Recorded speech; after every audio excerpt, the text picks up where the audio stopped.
Hello everyone. इस video में हम लोग class 10th NCERT math exercise 2.2 में क्वेश्चन नंबर 1 का 4 नंबर को सॉल्व करने वाले हैं। क्वेश्चन नंबर 1, 2, 3 को फर्स्ट वीडियो में मैंने सॉल्व कर चुका था।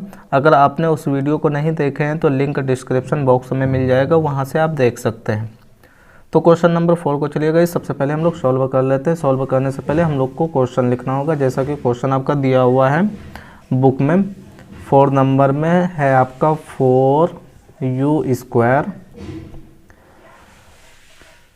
प्लस 8u, ये आपका क्वेश्चन है गाइस।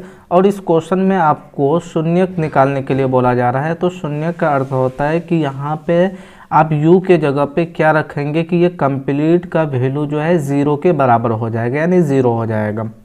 और शून्यक निकालने के बाद गाइस इसमें आपको जांच करने के लिए बोला जा रहा है। तो जांच करने के लिए हम लोग को कोफिशिएंट का ज़रूरत पड़ता है, यानी गुणांक का। यहाँ पे u² का गुणांक को लिखना होगा और u का गुणांक को लिखना होगा। तो u² का जो गुणांक है यानी कोफिशिएंट है, उसको हम लोग a से इंडिकेट करते हैं। तो a = यहाँ पे हो जाएगा 4, और u का गुणांक है यहाँ पे 8, तो 8 को हम लोग b से इंडिकेट करेंगे। तो b = हो जाएगा आपका 8, और उसके बाद c तो आपको दिया हुआ है नहीं, तो c = यहाँ पे लिखेंगे हम लोग 0। ये जो कोफिशिएंट था इसको हम लोग लिख लिए। अब इसको आगे सॉल्व करेंगे गाइस। सॉल्व करने के कंडीशन में सबसे पहले जब हम लोग ये दोनों को देखते हैं तो इसमें आपको 4u और 8u मिल रहा है। तो ये दोनों में कॉमन आपका 4u आ जाएगा। तो हम लोग यहाँ पे कॉमन ले लेंगे 4u, और जब कॉमन लेते हैं तो यहाँ 4u² में आपका बच जाता है सिंपली u, और इसमें आपका 8 में 4 को निकाल चुके हैं तो आपका यहाँ बच जाएगा सिंपली 2, और u तो आप कॉमन के रूप में ले लिए हैं, तो इतना बच जाएगा गैस। अब यहाँ पे क्वेश्चन में ही ऑलरेडी कह रहा है कि ये कंप्लीट का वैल्यू 0 हो जाना चाहिए, तो u के जगह पे क्या रखना होगा। तो चलिए हम लोग यहीं पे मान लेते हैं इसको 0 मानने के बाद गाइस नेक्स्ट स्टेप में आपको करना है, ये जो आपका ब्रैकेट के अंदर में है उसको अलग लिख लेना है, और ये ब्रैकेट के बाहर जो है इसको अलग लिख लेंगे। तो यहाँ हो जाएगा आपका 4u = 0 के बराबर लिख लेना है, और यहाँ पे एक लाइनिंग दे देना है। अब सेकेंड में जो आपका ब्रैकेट के अंदर में है इसको भी सेम तरीके से लिख लेंगे। तो यहाँ हो जाएगा 4u = 0। अब नेक्स्ट स्टेप में गाइस आप यहाँ पे 4 को = के सेकेंड दूसरे साइड लेके चले जाएंगे। तो यहाँ हो जाएगा आपका u और 0/4, और 0/4 आप सभी को पता है कि 0/4 = 0 हो जाता है गाइस। तो u का जो फर्स्ट वैल्यू निकला है इसी को हम लोग शून्यक बोलते हैं, यानी आपका जो दिया हुआ है इसमें u के जगह पे अगर हम लोग 0 रखेंगे तो इसका वैल्यू आपका 0 के बराबर हो जाएगा।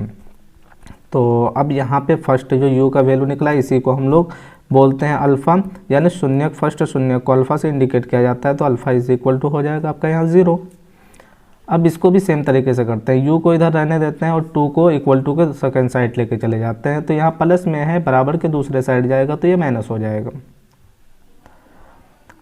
तो यहाँ u का जो वैल्यू निकला है इसको हम लोग दूसरा शून्यक मानते हैं। तो दूसरा 0 को हम लोग बीटा से इंडिकेट करते हैं। तो बीटा = निकल गया आपका 2। तो इस तरह से हम लोग को जो दिया हुआ था पॉलिनोमियल उसका जो 2 शून्यक निकला है, पहला अल्फ़ा = 0, बीटा = -2। अब इसको जांच कर लेना है, जांच करने के लिए भी बोला जा रहा है। तो जांच लिखेंगे हिंदी में, या अगर इंग्लिश में लिखना चाहते हैं तो इंग्लिश में लिखेंगे आपको वेरीफाई।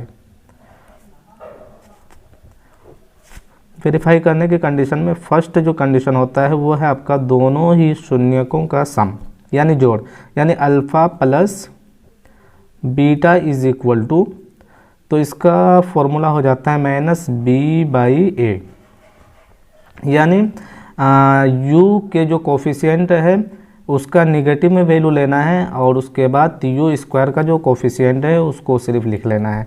तो यहाँ पे अल्फ़ा और बीटा का वैल्यू सबसे पहले लिख लेंगे। तो अल्फ़ा और बीटा का वैल्यू आपका यहाँ पे हो जाएगा अल्फ़ा = 0 और बीटा = है आपका -2, तो -2 यहाँ पे लिख लेंगे।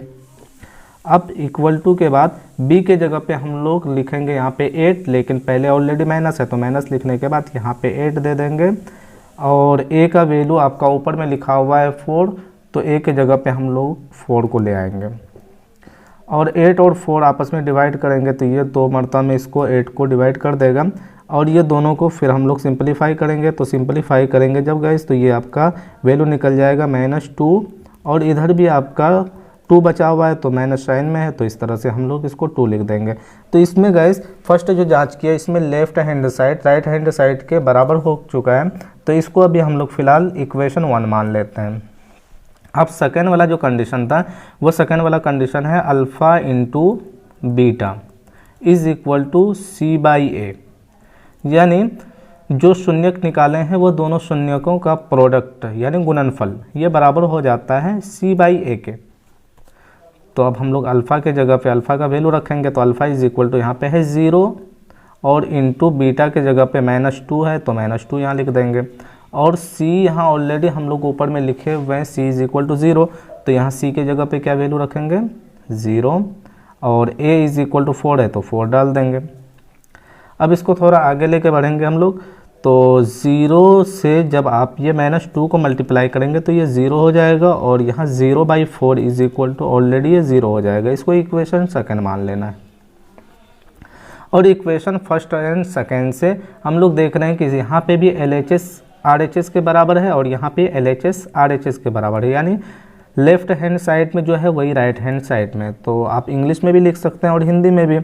तो चलिए हम लोग यहाँ पे हिंदी में का ही यूज़ कर लेते हैं। तो लिखेंगे यहाँ समीकरण 1 और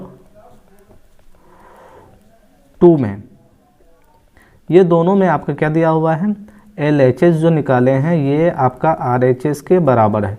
इस तरह से यहाँ पे प्रूफ भी हो चुका है और आपका अल्फ़ा और बीटा भी निकल चुका है। तो हम लोग लास्ट में दे देंगे, अतः alpha is equal to 0, beta is equal to -2। तो इसी प्रोसेस से आपको फाइनल एग्ज़ाम में सॉल्व करना है।